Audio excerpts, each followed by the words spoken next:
खुर्रम साहब, ये क्यों ये वतीरा बन गया है सियासी जमातों का?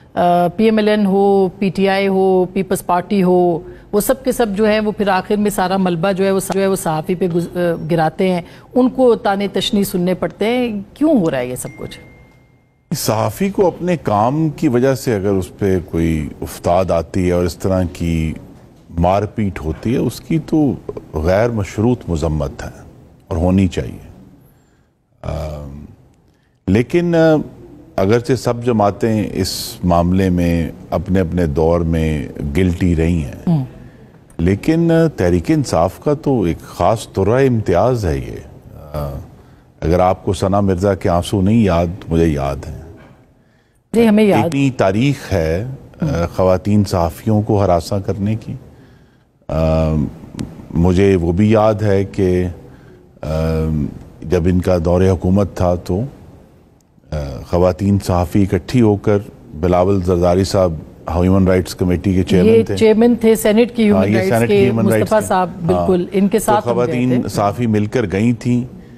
तो लिहाजा जो PTI का सोशल मीडिया है वो इनका एक हथियार है हरासा करने अब तो PMLN का भी तस्लीम कीजिए, आप कह दें कि हरासा करने का हथियार है। हाँ। लेकिन ये एक है सोशल मीडिया, लेकिन इसको तशद्दुद में जो तब्दील होना है ये बहुत ही अफसोसनाक और काबिल मज़म्मत है।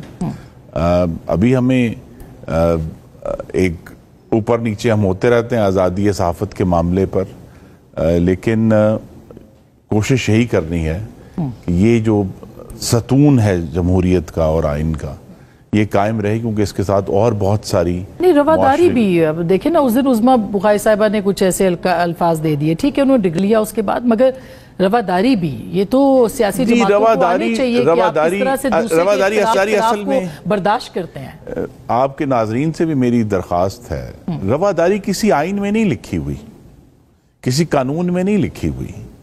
ये हमने मिलकर फैसला करना है कि हम एक दूसरे का एहतराम करेंगे।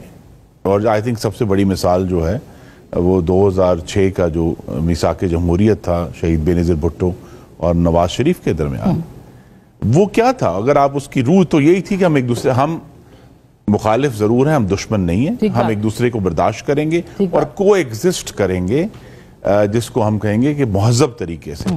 अब उस अगर महज़ब को एग्जिस्टेंस को फिर इसी जमात ने जो है जिन्होंने आज हमला किया तैयब बलोच पे, उन्होंने उस महज़ब को एग्जिस्टेंस को मिली भगत बना दिया कि जी ये तो मिल गए हैं, ये तो आपस में मिल गए हैं। भाई हमें एक दूसरे की मुखालफत पॉलिसीज पर करनी है। अगर बेहतर तो ये होता कि आज इस खबर ये होती कि जी PTI ने फैसला किया है कि जो सैलाब ज़दगान थे खैबर पख्तूनख्वा के, उनकी मुस्तकिल बहाली के लिए वो इंतजाम करेंगे, लेकिन वो खबर नहीं है। खबर यही है कि डाला जेल के बाहर कौन आया है, कौन गया है, कौन अंदर गया है। और आज खबर ये है कि एक सहाफ़ी को, दो सहाफ़ियों को जो बड़े सीनियर हैं, दोनों, तैयब साहब भी बड़े सीनियर हो गए, दोनों बड़े सीनियर जो हैं उनको उनकी इज्जतों को, तो ये क्या खबर है? खबर जब हम सैलाब में डूबे हुए हैं और सैलाब के बहुत सारे इश्यूज जो हैं जो दोबारा देखना है, उसको दोबारा सोचना है, किस तरह हमने आगे आने वाले सालों में बचाना है, लेकिन खबर कोई और है, तशद्दुद की खबर है।